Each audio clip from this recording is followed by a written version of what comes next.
টানা বৃষ্টিতে চট্টগ্রামের সাতকানিয়া ও বাঁশখালীর বন্যা পরিস্থিতির আরও অবনতি। ভোগান্তিতে লাখো মানুষ। বান্দরবান, রাঙ্গামাটি ও কক্সবাজারের বিস্তীর্ণ এলাকায়ও পানিতে তলিয়ে। বারবারে পড়ার পর আশ্রয়কেন্দ্রে কোনো জায়গা নেই। পাশে একটা পাইছিল, পায়ের পাশের মতো আপাতত আশ্রয় নিচ্ছি। এতগুলো তো আর আশ্রয় কেন্দ্রে আশ্রয় হবে না। রান্না বান্না তো করি নাই, তাই যে আজ 3 দিন লতি করি না, আর সোলা ডুবি গিয়ে হয়। জামালপুরে ভেস্তে গেছে কৃষকদের আবহাওয়ার আগাম তথ্য দেওয়ার প্রকল্প। বেশিরভাগ স্থান থেকে চুরি হয়ে গেছে যন্ত্রপাতি। সরকারি অর্থের অপচয় বলছেন স্থানীয়রা। জিনিসটা যে কি আমি আজ পর্যন্ত শুনিনি, খালি দেখছি খালি ঢাকা। ইউনিয়ন পরিষদের তো যদি লাঙ্গেরে জানাইতো আবহাওয়ার খবর, তাহলে তো আমরা এত কষ্ট করতাম না।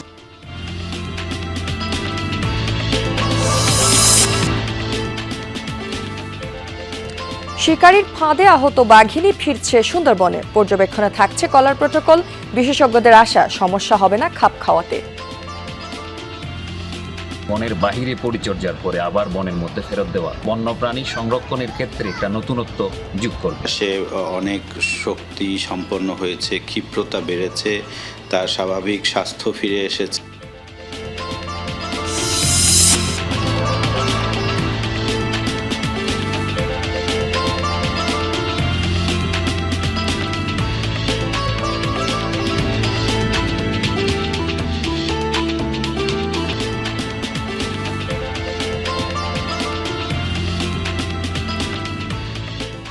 দর্শক, আমন্ত্রণ সংবাদ সারা দেশে। আপনাদের সাথে আমি আছি রাহেলা জ্যোতি। এতক্ষণ শিরোনাম দেখছিলেন, এবার থাকছে পুরো খবর। টানা বর্ষণে চট্টগ্রামের বাঁশখালী ও সাতকানিয়ার বন্যা পরিস্থিতির আরও অবনতি হয়েছে। চরম ভোগান্তিতে লাখো মানুষ। বাঁশখালীর চাম্বল, ছনুয়া, গন্ডামারা সহ বেশ কয়েকটি ইউনিয়ন ক্ষতিগ্রস্ত। ভেঙে গেছে ঘর, ডুবেছে ফসলি জমি, ভেসে গেছে চাষের মাছ। গতরাতে বৃষ্টি কিছুটা কমে আসলেও সকাল থেকে আবারও ভারী বর্ষণ দুশ্চিন্তা বাড়িয়েছে দুর্গত এলাকার মানুষের। বৃষ্টি ও ঢলের সাথে যোগ হয়েছে জোয়ারের পানি। অনেকেই ঘরবাড়ি ছেড়ে ছুটছেন নিরাপদ আশ্রয়ে। দুর্গত এলাকায় দেখা দিয়েছে খাবার ও বিশুদ্ধ পানির সংকট। পরিস্থিতি মোকাবেলায় স্থানীয় প্রশাসনের সাথে তৎপর রয়েছে সেনাবাহিনীও। আমাদের কাছে কেউ আসেও না, দেখে না যে গর্তে পড়ছে, এখানে অনেক গড় পড়ছে, আমার মতো আরো অনেকজনের গড় পড়ছে। কষ্ট বৃষ্টি করিয়ে চলতেছি, পানি উঠছে, আমার ওদিকে অনেক কিছু চলে গেছে, ওদিকে ওই দরজার থেকে আমরা ধরতেও পারি না। আমরা ডেলি কাজ করে খাই, যে বৃষ্টির পানির কারণে ঘর থেকে বেরও হতে পারছি না, বউ বাচ্চা নিয়ে অনেক কষ্টে আছি। এদিকে ভোর থেকে ভারী বৃষ্টিতে চট্টগ্রাম নগরীর কিছু এলাকা আবারও জলাবদ্ধ হয়ে পড়েছে। এতে ভোগান্তি পোহাতে হচ্ছে বাসিন্দাদের। নগরীর পাঁচলাইশ, কাতালগঞ্জ, আগ্রাবাদ, মুরাদপুর সহ বিভিন্ন এলাকা পানিতে তলিয়েছে। সড়ক পানিতে ডুবে থাকায় ব্যাহত হচ্ছে যান চলাচল। কোথাও কোথাও পানি ঢুকেছে বাসাবাড়ি, দোকানপাটেও। দীর্ঘদিনেও জলাবদ্ধতার সমস্যার সমাধান না হওয়ায় ক্ষোভ জানিয়েছেন ভুক্তভোগীরা। পানির জন্য মানুষ হাঁটতে পারে না, এই ময়লা পানিতে হেঁটে মানুষ আর ঠ্যাঙ্গে গুলো গা হয়ে যাচ্ছে, বুঝছেন। এখানে কিন্তু নালা ছোট, কিন্তু এখানে ড্রেন লাগবে অনেক বিশাল বড় ড্রেন করলে তারপর পানিগুলো নামবে। একটু বৃষ্টি হলে এই জায়গায় পানি ওঠে। এটা কি চরম ব্যবস্থাপনার নাকি এমনি এমনি, এগুলো তো আল্লাহ ভালো জানে। এটা আপনার ভালো নেই, মোট কথা এখানে আমরা ভালো নাই। চট্টগ্রামের বাঁশখালী থেকে যুক্ত হচ্ছেন সহকর্মী জোবাইদ ইবনে শাহাদাত। জোবাইদ, বাঁশখালীর বন্যার সার্বিক পরিস্থিতি সম্পর্কে জানাবেন। বানভাসীদের কাছে কি পর্যাপ্ত ত্রাণ পৌঁছাচ্ছে কিনা সে বিষয়ে একটু জানাবেন।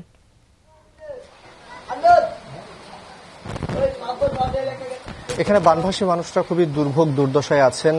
আশেপাশে কোনো আশ্রয়কেন্দ্র না থাকায় যে একটি স্কুল আছে, প্রাথমিক বিদ্যালয় সরকারি, সেটিকে তারা তালা ভেঙে তারা নিজেদের মতো করে গুছিয়ে চাইছেন কোনো রকমে যাতে এই জায়গায় থাকা যায় বা কিছুটা হলো মাথা গোজার আশ্রয়টা যাতে পাওয়া যায়, সেই চেষ্টাই তারা করছেন। এবং আমরা এখানকার মানুষজনের সাথে কথা বলেছি, তারা প্রত্যেকেই এই দুর্ভোগ দুর্দশা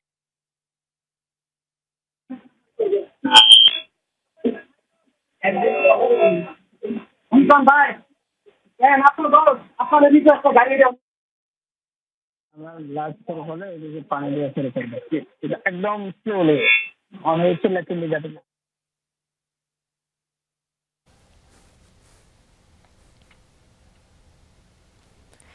জোবাইদ, আপনাকে ধন্যবাদ। এক সপ্তাহের টানা ও ভারী বর্ষণ এবং উজান থেকে নেমে আসা পাহাড়ি ঢলে বিপর্যস্ত 3 পার্বত্য জেলা ও কক্সবাজারের জনজীবন। সাঙ্গু, মাতামুহুরী ও বাঁকখালী নদীর পানি উপচে বান্দরবানের বেশিরভাগ নিম্নাঞ্চল তলিয়ে আছে। সকাল থেকে থেমে থেমে হচ্ছে বৃষ্টি।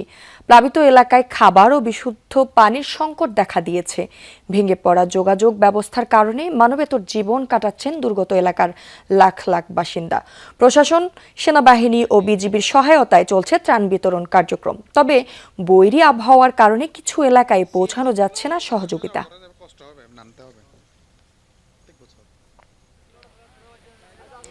রাঙামাটির বাঘাইছড়ি, লংগদু, বরকল, বিলাইছড়ি, নানিয়ারচর সহ নিচু এলাকাগুলো এখনও জলমগ্ন।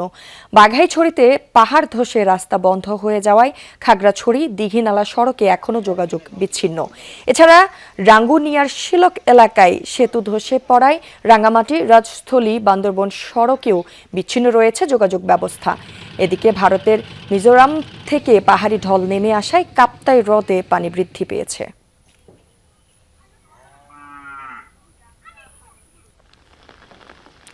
এদিকে কক্সবাজারের চকরিয়া, পেকুয়া, মাতামুহুরী সহ বিভিন্ন উপজেলার নিম্নাঞ্চলের বিস্তীর্ণ এলাকা এখনো পানিতে তলিয়ে। সকাল থেকে আবারও ভারী বৃষ্টি হওয়ায় ভোগান্তি বেড়েছে দুর্গত এলাকার বাসিন্দাদের। তীব্র সংকট দেখা দিয়েছে খাবার ও বিশুদ্ধ পানির। প্রশাসনের পক্ষ থেকে ত্রাণ সহায়তা দেওয়া হলেও তা প্রয়োজনের তুলনায় কম বলছেন বানভাসীরা। এদিকে গতরাতে কক্সবাজার সদর উপজেলার ঝিলংজা এলাকায় পাহাড় ধসে রোজিনা আক্তার নামের এক নারী এবং পেকুয়ায় বানের পানিতে ডুবে প্রাণ গেছে এক শিশুর। এছাড়া চকরিয়ায় পানির স্রোতে ভেসে নিখোঁজ আরও এক শিশু। তুলে দিয়ে আর তো আশা হয় কিছু নাই, আর এখন বাসা বাড়ার মধ্যে যাতে সব আমি সবার ঘর বাড়ি ডুবা, কেউ এখানে একটু দিন হাইটটা আছে, এই শুক না মুড়ি কেয়া আছে। রান্না বান্না তো করি নাই, তাই যে আজ 3 দিন লতি করি না, আর সোলা ডুবি গিয়ে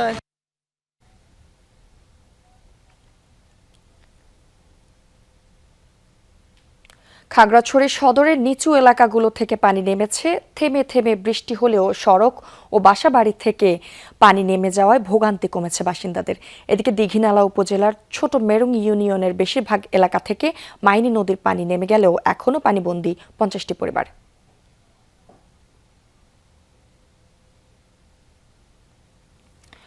এ বিষয়ে আরও জানাতে যুক্ত হচ্ছেন আমাদের সহকর্মীরা। প্রথমেই যাচ্ছি কক্সবাজারে এহসান আল কুতুবির কাছে। এহসান, প্লাবিত এলাকার পরিস্থিতি কেমন দেখছেন? আবহাওয়ার সার্বিক চিত্রও জানাবেন।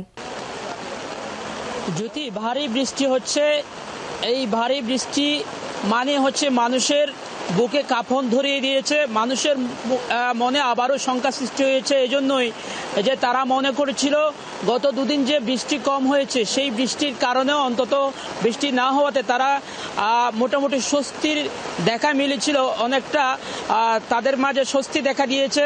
এই জন্য যে পানি নামতে শুরু করেছে এবং বাড়িঘর থেকেও আমরা দেখেছি অনেক জায়গায় পানি নেমেছে। আমরা এই মুহূর্তে আছি হচ্ছে পেকুয়ায়। এখানে আপনি নিশ্চয়ই দেখতে পাচ্ছেন বিভিন্ন সংকট যে চলছে, প্রতিটি বাড়িতে, প্রতিটি মানুষের ঘরে যে সংকট চলছে, তন্মধ্যে খাবার, রান্না করা খাবারের ব্যবস্থা নাই, রান্নার মতো কোনো অবস্থা নাই। সেই রান্নার খাবারের পাশাপাশি হচ্ছে সুপেয় পানির যে ব্যবস্থা, সেটিও কিন্তু প্রচুর পরিমাণে সংকট দেখা দিয়েছে। আমরা দেখছি জনস্বাস্থ্য প্রকৌশলীর পক্ষ থেকে, অধিদপ্তরের পক্ষ থেকে এখানে নিরাপদ পানির ব্যবস্থা করা হচ্ছে। আমরা একটু জানবো পেকুয়া সহ প্রত্যন্ত অঞ্চলে তারা কিভাবে সুপেয় পানি সরবরাহ করছে, যদি একটু বলতেন। জি, আসসালামু আলাইকুম। আসলে বন্যা দুর্গত এলাকায় এখন যে অবস্থা, পুরো এলাকায় তো আসলে পানির মধ্যে নিমজ্জিত।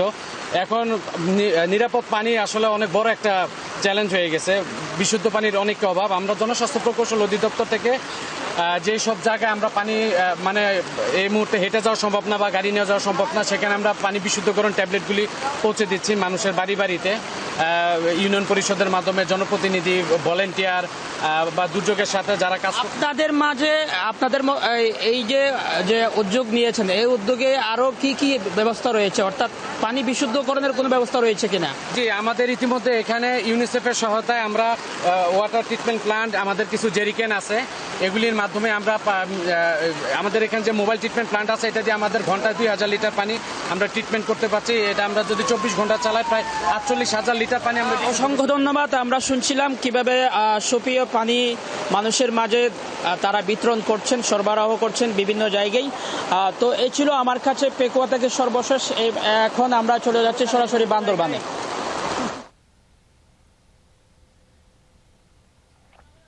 কথা জানিয়েছিলেন এই আমি জ্যোতির মারফতে বান্দরবানের সার্বিক পরিস্থিতি একটু জানাচ্ছি যে গতকাল রাতে কিন্তু বৃষ্টি না হওয়ায় এই যে আপনার এই শঙ্খ নদীর পানি কিন্তু কিছুটা কমে গিয়েছিল, যে আপনার প্লাবিত এলাকায় বিভিন্ন এলাকায় প্রায় 10 ফিটের মতো পানি কমে গিয়েছিল।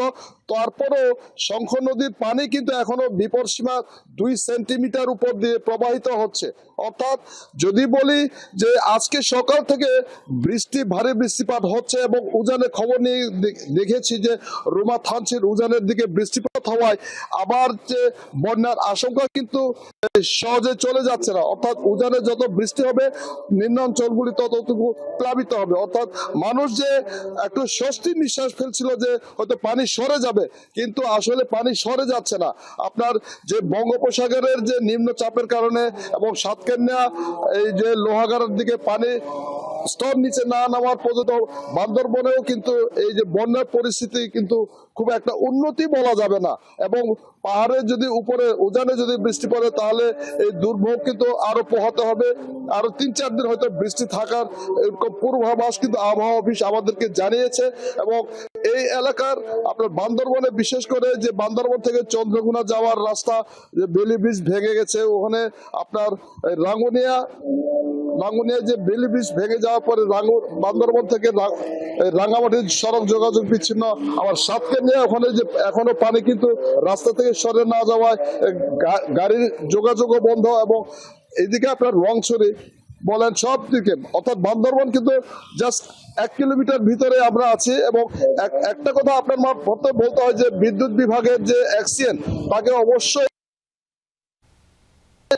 ধন্যবাদ জানাই। কারণ আপনার এই যে বিভিন্ন জায়গায় ইলেকট্রিক পোল ভেঙে গাছ পড়ে কিন্তু এই যে আপনার বিদ্যুতের যে সঞ্চালন লাইনের উপর পড়াতে খুব ক্ষতিগ্রস্ত হয়েছিল। এবং তারা কিন্তু আপ্রাণ চেষ্টা করে যে বিদ্যুতের ব্যবস্থা করে সচল করে রেখেছে, যার কারণে বান্দরবান শহরে কিছুটা হলেও আমরা স্বস্তির নিঃশ্বাস ফেলতে পারতেছি। জ্যোতি বাটিং, আপনাকে ধন্যবাদ। উজান থেকে নেমে আসা পাহাড়ি ঢলের পানির স্রোতে ভেঙে গেছে সুনামগঞ্জের জগন্নাথপুরের গ্রামীণ পাকা সড়ক। ভোগান্তিতে পড়েছেন 8 গ্রামের অন্তত 5,000 মানুষ। টানা বৃষ্টি ও উজানের ঢলে সুনামগঞ্জ হবিগঞ্জের সীমানায় কুশিয়ারা নদীর পানি বিপদসীমার 14 সেন্টিমিটার উপর দিয়ে প্রবাহিত হচ্ছে। গতকাল অতিরিক্ত পানির চাপে ভেঙে যায় পাকা সড়কটি। এতে জগন্নাথপুর উপজেলার রানীগঞ্জ ইউনিয়নের বালিশ্রী, হিলালপুর, ট্যাংরাখালী, হরিণাকান্দি সহ 8 গ্রামের সড়ক যোগাযোগ বিচ্ছিন্ন রয়েছে। পানির তোড়ে ক্ষতিগ্রস্ত সড়কটি মেরামত করা সম্ভব না হওয়ায় বিকল্প ব্যবস্থায় যাতায়াত করছেন স্থানীয়রা। জামালপুরে কৃষকদের আগাম আবহাওয়ার তথ্য দিতে জেলার 56টি ইউনিয়ন পরিষদ কার্যালয়ে স্থাপন করা হয়েছিল আবহাওয়া বোর্ড। কিন্তু জলবায়ু পরিবর্তনের ঝুঁকিতে থাকা এই জেলায় প্রকল্পটি কৃষকদের কোনো উপকারেই আসেনি, বরং অপচয় হয়েছে সরকারি অর্থ। বেশিরভাগ স্থানে খুঁজে পাওয়া যায়নি যন্ত্রাংশ। আর যাদের জন্য এত আয়োজন সেই কৃষকরা জানেনই না এই উদ্যোগের কথা। জামালপুরের মেলান্দহ উপজেলার কৃষক শাহাদাত হোসেন নয়নগর ইউনিয়ন পরিষদ থেকে প্রায় 4 কিলোমিটার দূরে 2 বিঘা জমিতে বোরো ধান আবাদ করেছিলেন। টানা বৃষ্টিতে তলিয়ে যাওয়ায় সেই স্বপ্নের ফসল ঘরে তুলতে গিয়ে পড়েছেন বিপাকে। অথচ তার মতো কৃষকদের কাছে দুর্যোগের 3 দিন আগেই পৌঁছে যাওয়ার কথা পূর্বাভাস। কিন্তু ইউনিয়ন পরিষদের আবহাওয়া বোর্ড সম্পর্কে কতটুকু জানেন এই কৃষক? এই বার্তাটা যদি আমরা জানতাম ইউনিয়ন পরিষদ থেকে, তাহলে আমরা 2 দিন আগে কাটতাম ধানটা। অর্ধেক ধান আমাদের নষ্ট খেতে। বন্যা, খরা, অতিবৃষ্টি কিংবা শৈত্যপ্রবাহের মতো দুর্যোগের বিষয়ে অন্তত 3 দিন আগে ও পরে তথ্য জানাতে ইউনিয়ন পরিষদগুলোতে বসানো হয় অটোমেটিক রেইন গেজ ও অ্যানালগ আবহাওয়া ডিসপ্লে বোর্ড। 5 বছর আগে রেইন গেজ মেশিনারিজ স্থাপন করা হলেও বেশিরভাগ ইউনিয়নে সেগুলোর অস্তিত্ব খুঁজে পাওয়া যায়নি। কিছু জায়গায় থাকলেও তা ব্যবহারের উপযোগী নয়। ডিসপ্লে বোর্ডগুলোতে আপডেট হয় না তথ্য। কোনো কোনো স্থানে একদিনের জন্যও চালু হয়নি এই সেবা। জিনিসটা যে কি আমি আজ পর্যন্ত শুনিনি, খালি দেখছি খালি ঢাকা। ইউনিয়ন পরিষদের তো যদি লাঙ্গেরে জানাইতো আবহাওয়ার খবর, তাহলে তো আমরা এত কষ্ট করতাম না। এই সেবাটি যদি আবার কাঙ্ক্ষিত মাত্রায় আবার চালু করা যায় তাহলে কৃষকরা কাঙ্ক্ষিত সেবা পাবে। বিশ্বব্যাংকের অর্থায়নে 2022-23 অর্থ বছরে এসব আবহাওয়া যন্ত্রপাতি স্থাপন করে কৃষি সম্প্রসারণ অধিদপ্তর। তাদের তথ্য অনুযায়ী কৃষি আবহাওয়া তথ্য পদ্ধতি উন্নতকরণ প্রকল্পে প্রতিটি ইউনিয়নে ব্যয় হয়েছে 5,24,241 টাকা। জেলার 56টি ইউনিয়নে মোট ব্যয় হয় 2,93,57,441 টাকা। কৃষিবিদ ও সচেতন নাগরিকদের অভিযোগ, মাঠ পর্যায়ে প্রয়োজন ও বাস্তবতা যাচাই ছাড়াই প্রকল্প নেওয়ায় ভেস্তে গেছে পুরো উদ্যোগ। যারা এই প্রকল্প বাস্তবায়ন করেছে তাদের বিরুদ্ধে তদন্ত হওয়া উচিত এবং শাস্তিমূলক ব্যবস্থা নেওয়া উচিত, এবং প্রকৃতপক্ষে এই তথ্যবোধটা কৃষকের জন্য প্রয়োজন। ডিজিটাল কোনো বোর্ডের ব্যবস্থা করা যাইতো তাহলে কৃষকদের উপকার হইতো এবং আগাম পূর্বাভাস পাইতো, আবহাওয়া বিভিন্ন পূর্বাভাস এগুলো দেখে তারা উদ্বুদ্ধ হইতো। জেলা কৃষি সম্প্রসারণ কার্যালয়ের সামনে ঝুলিয়ে রাখা ডিজিটাল আবহাওয়া ডিসপ্লেটিও বছরের বেশিরভাগ সময় বন্ধ থাকে। আর এই প্রকল্পের মেয়াদ শেষ হয়, নতুন কোনো উদ্যোগ নেওয়ার নির্দেশনা নেই বলে জানায় জেলা কৃষি বিভাগ। একটি প্রকল্প ছিল, সেই প্রকল্পের মাধ্যমে ইউনিয়ন পর্যায়ে আমাদের এই তৎপরতা ছিল। আমরা এখন যেটা চাচ্ছি দ্বিতীয় ফেজ অথবা নতুনভাবে যাতে প্রকল্পটা আসে, যাতে আধুনিকায়নের মাধ্যমে এটা হয়। আবহাওয়া তথ্য পদ্ধতি উন্নতকরণ প্রকল্পের বোর্ডের মাধ্যমে বৃষ্টিপাতের পরিমাণ, তাপমাত্রা, আর্দ্রতা, বায়ু প্রবাহ, ঝড়ের পূর্বাভাস, আলোক ঘণ্টাসহ 10টি বিষয়ে তথ্য সংগ্রহ ও তা প্রকাশের কথা ছিল। প্রকৃতির এমন বৈরী আবহাওয়াতেও কৃষকরা পাচ্ছেন না কোনো তথ্য।